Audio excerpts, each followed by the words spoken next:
So today we got a 2002 Nissan Altima. We have a problem. Well, my friend has a problem with the car. He said he's got poor mileage. It barely cranks to get it started. It's very hard to start. And then finally he just give up, and he's got a engine code, which is the one I just showed you on the beginning of the video. And then this is what it does. Actually, it didn't start at all now when he brought his car to my house.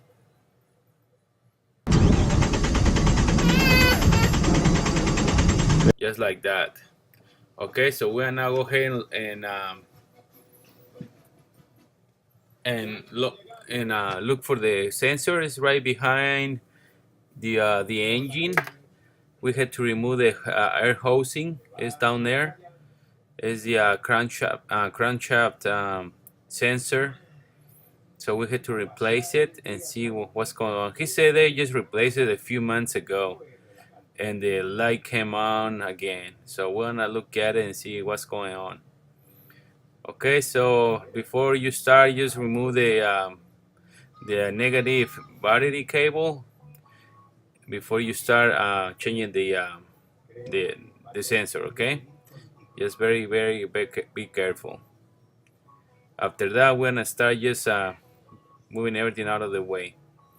Okay, now we just gotta remove the air housing, and I will show you where is that sensor. It's really in the back, and the monoblock right in the middle of the engine in the back. So I will show you where is the screw at, so you can tell and remove it with one hand, and the other hand is right there. See the wires right there attached to that connector. It's only a 10 millimeters bolt right there, and you have to remove the bolt first to take out the sensor, and then when you get it out of the sensor, yeah, that's the crankshaft position sensor. Okay, and has the other code, the P0725 as well, but this one is gonna clear out both codes. So you're gonna just remove the sensor first, and then disconnect the electrical wire once you remove the sensor first. Okay, I'm gonna show you in a minute or second. Okay, so I just gotta remove the sensor already, 10 millimeters. I'm gonna use I use this ratchet with 10 millimeters. This is the sensor. If you wanna look at it first, so how it looks like. It's a crankshaft sensor, and I bought it at O'Reilly. O'Reilly Auto Parts. Okay, this is the sensor. Yeah, so yeah, it just has one 10 millimeters bolt. Okay, and the connections are 3 wires, as you can see. All right, see, that's where the bolt goes, like that. So let's unscrew the bolt first, and then after that we're gonna disconnect the electrical wire. This is a little extension, little ratchet with 10 millimeters socket, and all you gotta do is just put it on there, and you need to have a light on top of the just right behind the throttle body, so you can look at it. What is the bolt? Okay, don't disconnect the electrical wire yet, because it's a little harder to do that way. So just disconnect the sorry for that fly, it was just on, it's hot, and I just have my ice cream finished, that way flies around here. Okay, so it's done. So I'm just gonna pull out the sensor is right there. The sensor is right there. Okay, so now when you had in this position, just disconnect the electrical wire. Okay, so just push the top in, and then pull it out, just like this. All right, this is the crankshaft sensor, and as you can see, it doesn't look old at all, because my friend said they replaced it a few months ago, and the light still showing on the dash. Okay, the engine light. So I'm gonna show you what was the problem with this sensor compared with the other sensor. Sorry, my bad. Make sure it's the right one. Yeah, it looks similar. So look at that. I just found out the problem. The problem was one of the little foot right here. You can see it has 3 feet. So one is bended. It's bad. That's why you don't have any any connection sending to the computer that checks the crankshaft sensor position. So it's supposed to be go like that. Look, this is the new one, and this is the old one. The old one is on the left, and you can see one of the electrical little foot is bended. It's bad. When they install it, they completely messed it up. Okay, so that was the problem on this case. Okay, still the sensor, because you know it wasn't get the connection right, so I didn't send any signal or anything here. Okay, so when I install the new one, once we install the new one, we had to reset the code and we're good to go. Okay, just it takes a little, just be patient, because you to put it back on is a little harder than take it off. Okay, but you get it if you have skinny hands. My friend Tito, he's the one installed it actually, because my hand was way too big in that little position on there.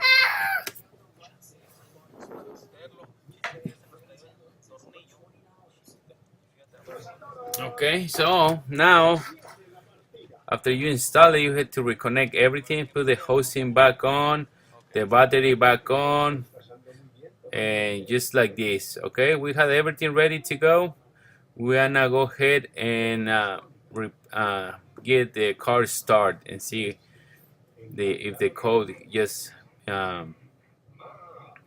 Okay, but yeah, but this you will see the difference now. It's gonna just start right on. Okay, you can tell before it took like 3 minutes to get started.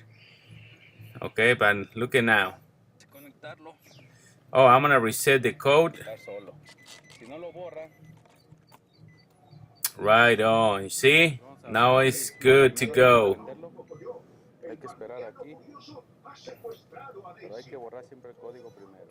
I'm gonna reset the code anyways. Because I didn't reset it before, so I'm gonna just reset it. Erase. I'm gonna erase the code. Is what I tried to do. To say, okay, we're good. Okay, now press fingers. All right, good to go. Okay, here again. He's gonna crank the car and see if it works now better than the last time. Okay, we installed the sensor. Go. Don't press the gas, man. No, nunca la pongo. See, it's just right back on quick. Do it again, dude. Turn it off.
Ok, muchachos, como ven, ya quedó el carro, quedó perfecto. Ya anda contento mi amigo, ya anda listo para llevar a las muchachas a pasear. Muchas gracias, que tengan un buen día y que pasen un buen feliz año.